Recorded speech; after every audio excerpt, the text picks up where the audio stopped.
Hello, everyone. I am so excited to be here with you and my good old friend, Professor Roberto Acevedo from Chile. He has worked at many universities, several universities in Chile, and he's worked at other places as well. I met him at Medgar Evers College, City University of New York, almost 10 years ago when he was a keynote speaker. He's a PhD physicist, and I was shocked. I was shocked because his keynote was on happiness.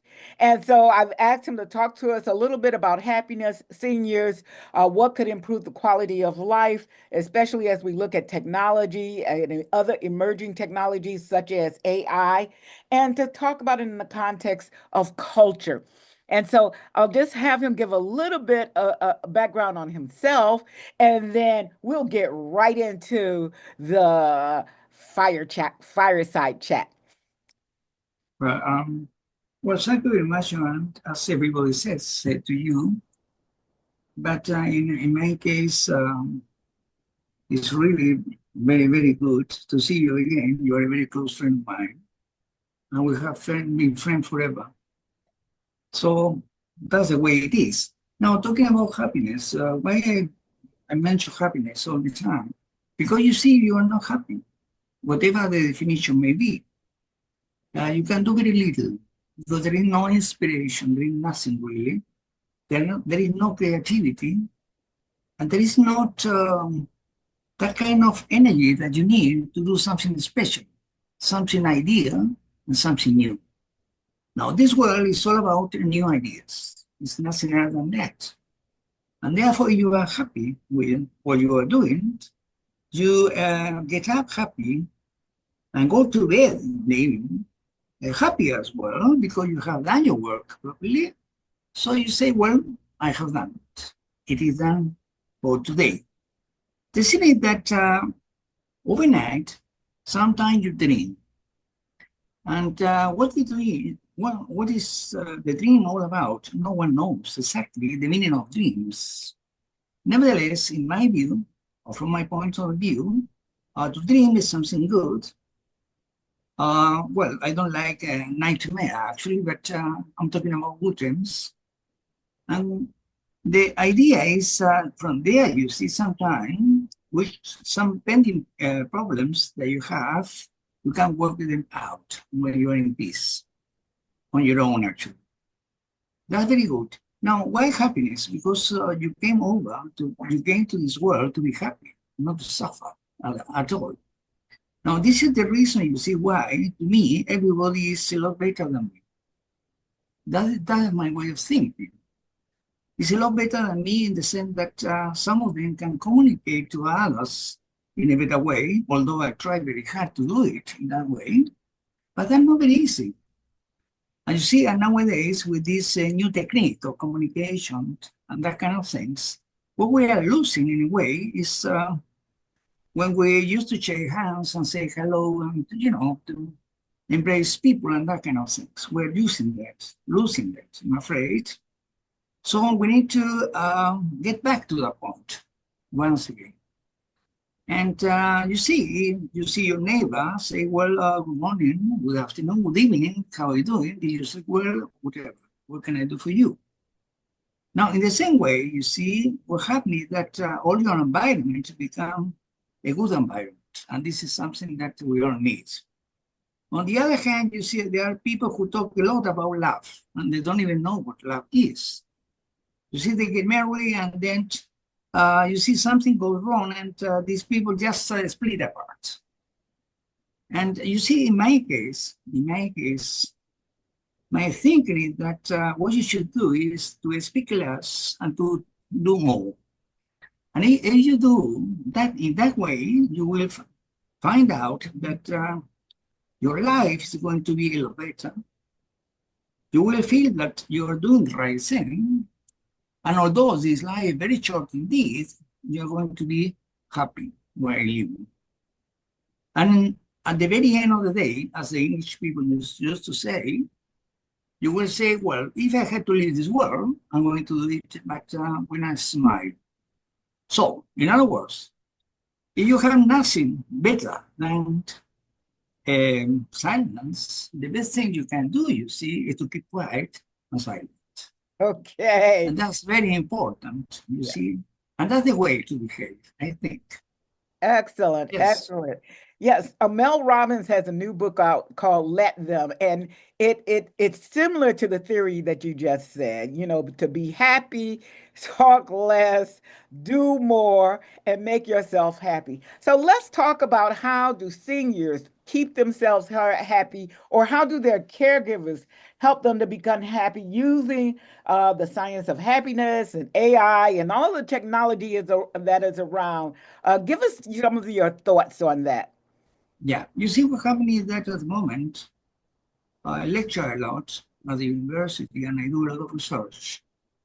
And there is a point there. You see, many people of about my age, well, younger than me, of course, but they don't like very much what's going on about technology, these kind of things, because that means that they have to study, and some of them perhaps they don't have the skill. Well, I don't believe that. I think that they just don't want to do it because everybody is a clever person.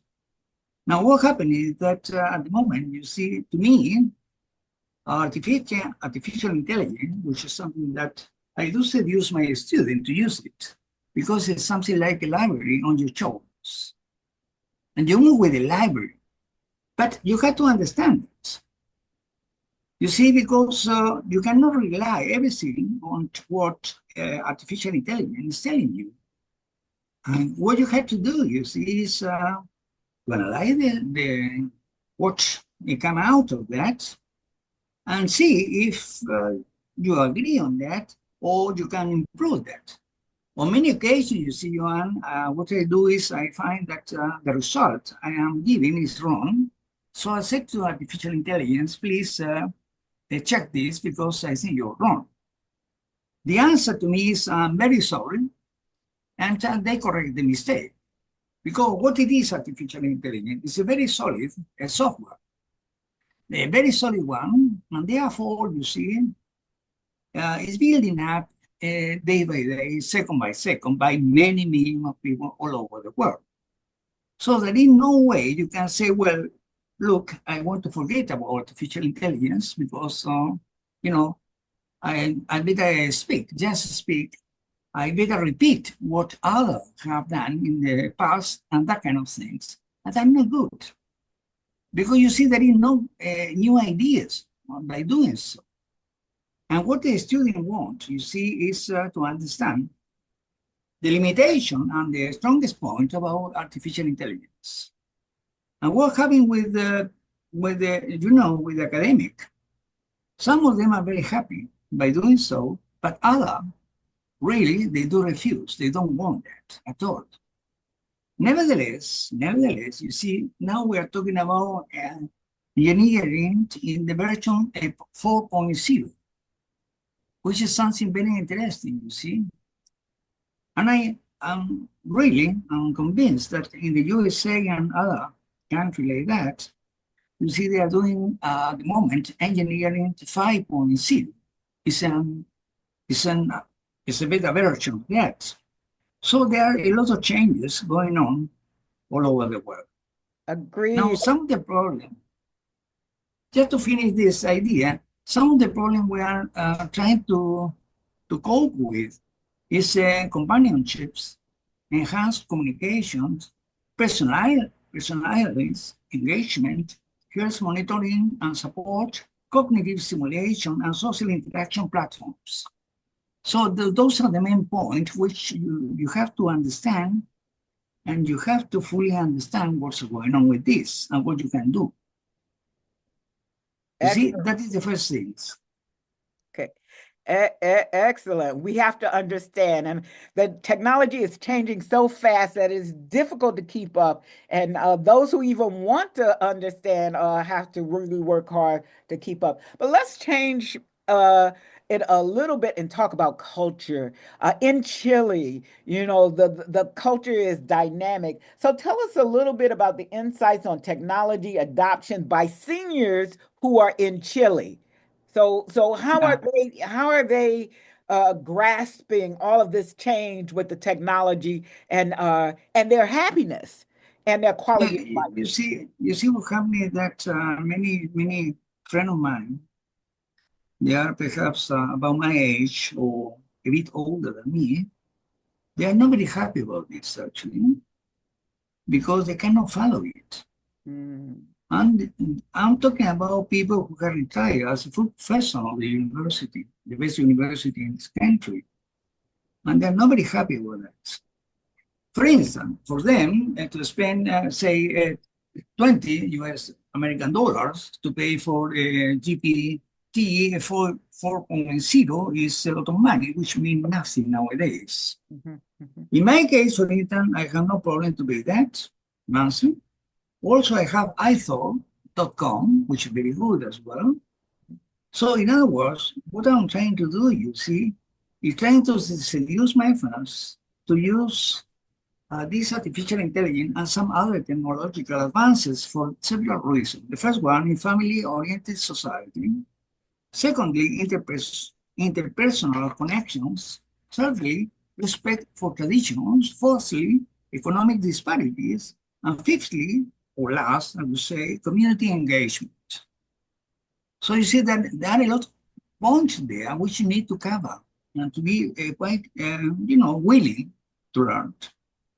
Look, Johan, whatever you want to do, if you want to do it, you're going to do it. There are no excuses for it. There are no excuses. But What I cannot do is to swim from Chile to where you are. You see, that is something I won't do. I'm very enthusiastic, but I won't do that. But here we are in a fireside chat, sitting side by side virtually. So the technology is what made that happen. Because otherwise, it Yes. was a long time before I could see you again. But let's move on.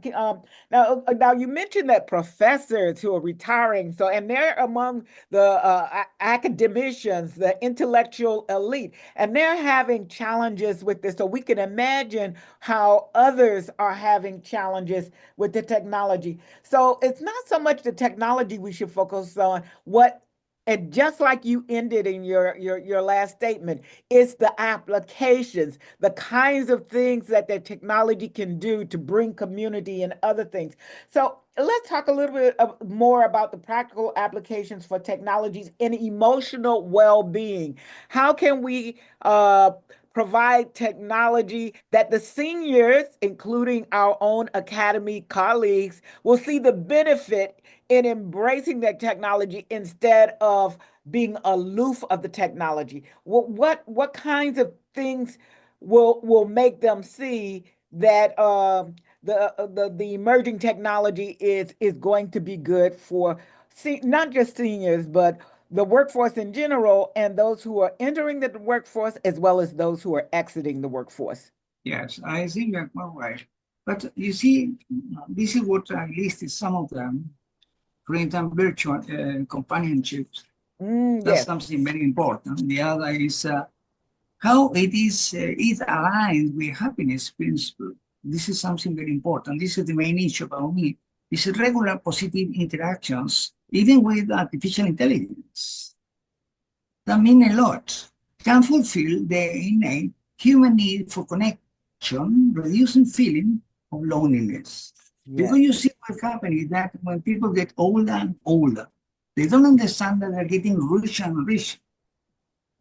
Well, someone may say that I'm talking a lot of stupidities. No, I'm not talking a lot of stupidity. I know that there are a lot of illness, but it doesn't matter. That's nature. What it means that as you get older, you learn more, you start understanding other people's points of view in a better way. For instance, when you have a book in your hands, you enjoy the book because you understand very well a lot better language, the connection between phrases and that kind of things. So there is a lot. Now, if you have a problem, you see artificial intelligence will help you. And whatever you do is going to help. For instance, some example, Replica. This is an artificial intelligence chatbot, which I saw some time ago, engage seniors in personalized conversation, offering emotional support and companionship. And this is very important in this.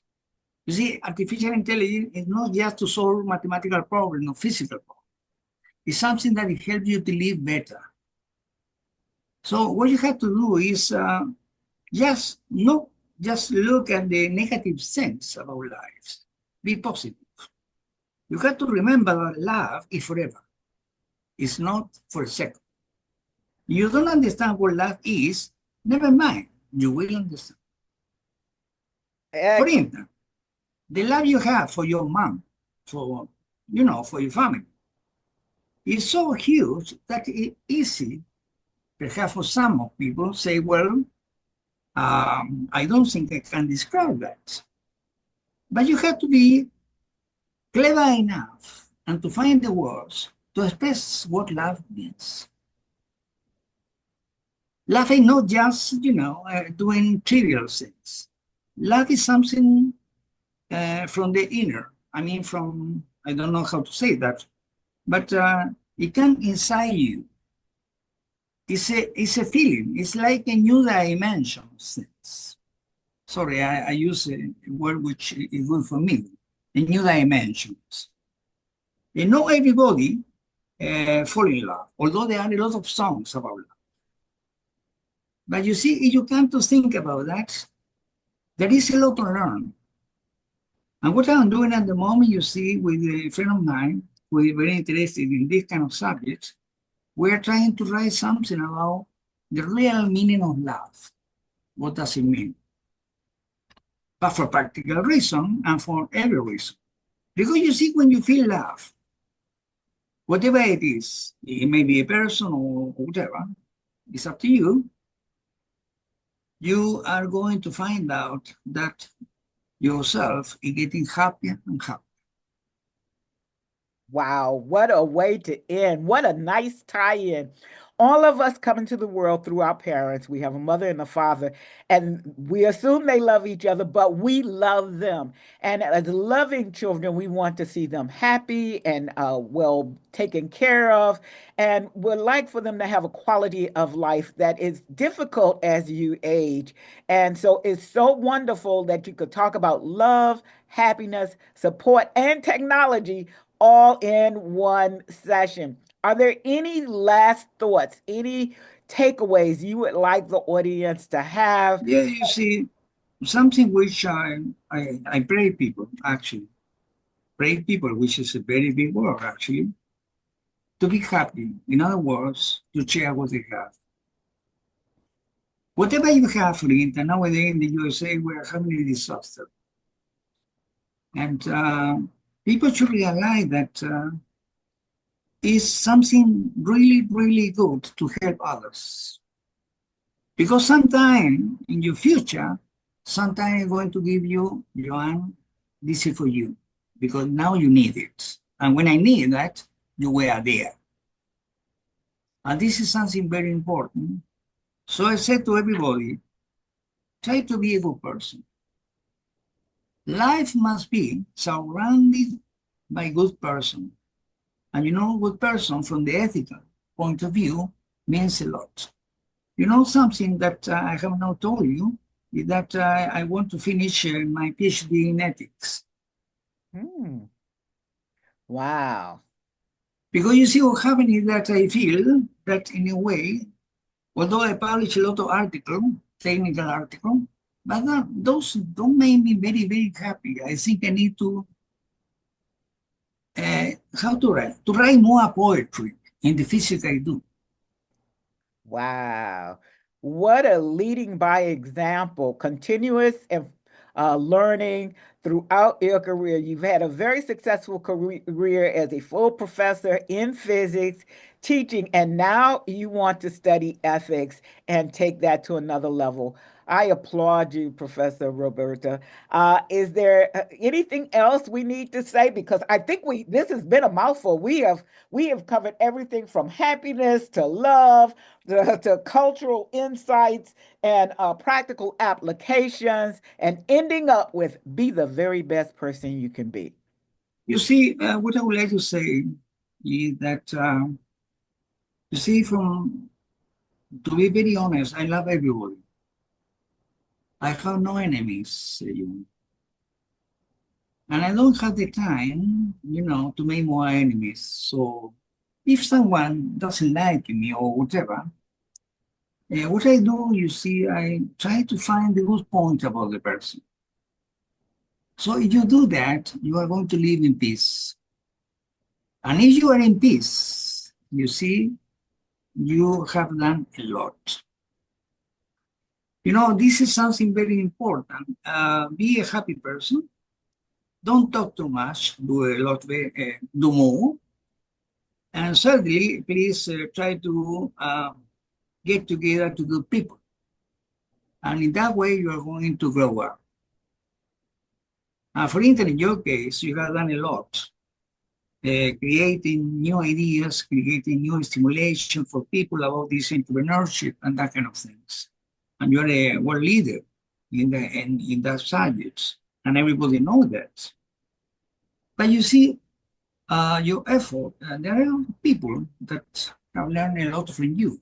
For instance, in my case, I learned a lot from you. And I follow you. And this is something very important. You see, people must understand that there is a lot to learn every single day. No one knows everything. No one. So my final message is that be a good person to everybody. Love your parents. If your parents are dead or alive, it doesn't matter. Love them. And if you love them, and you respect them, and you honor them, you are going to be a person to be a friend of mine. Well, with that wonderful, wonderful message of love, respect, and life, I think we'll close. Thank you for being with us. Thank you, Professor Roberto. Thank you guys for listening. If you've liked the video, please like it or share it with your friends. Thank you very much. Signing. If you can share the video, it will be absolutely wonderful. Okay, all right. Bye bye. Bye.